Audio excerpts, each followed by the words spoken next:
खबर की शुरुआत करेंगे। आपको बता दें कि प्रदेश सरकार ने किसानों के लिए नई घोषणा की है। अब किसान रोजाना मंडी में 40 क्विंटल सरसों बेच सकेंगे। पहले ये समय सीमा जो थी वो 25 क्विंटल की थी। केंद्र सरकार के निर्देश पर यह लिमिट बढ़ाई गई है, यानी कि 25 से सीधे 40 कर दिया गया है, यानी कि एक दिन में 40 क्विंटल जो है बेची जा सकती है सरसों।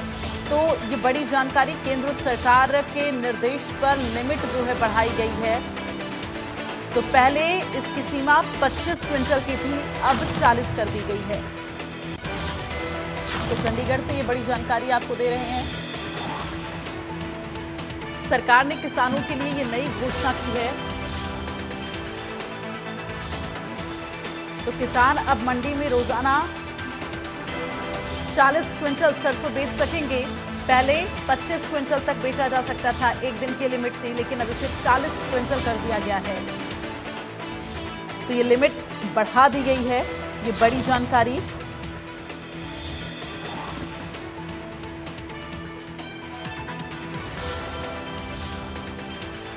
तो आपको बता दें कि ये लिमिट केंद्र सरकार के निर्देश पर बढ़ाई गई है। पहले 25 क्विंटल सरसों एक दिन में बेची जा सकती थी, तो अब रोजाना मंडी में 40 क्विंटल सरसों बेचा जा सकता है। पहले ये सीमा तय की गई थी 25 क्विंटल तक ही, और ऐसे में अब ये लिमिट जो है वो बढ़ा दी गई है।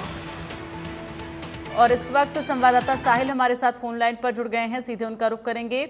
साहिल, जिस तरह से किसान रोजाना मंडी में 40 क्विंटल तक अपने सरसों की फसल बेच सकते, पहले ये सीमा 25 क्विंटल थी, और एक बड़ी जो है राहत और एक बड़ी घोषणा कहीं ना कहीं सरकार की तरफ से की गई। फिलहाल क्या कुछ जानकारी?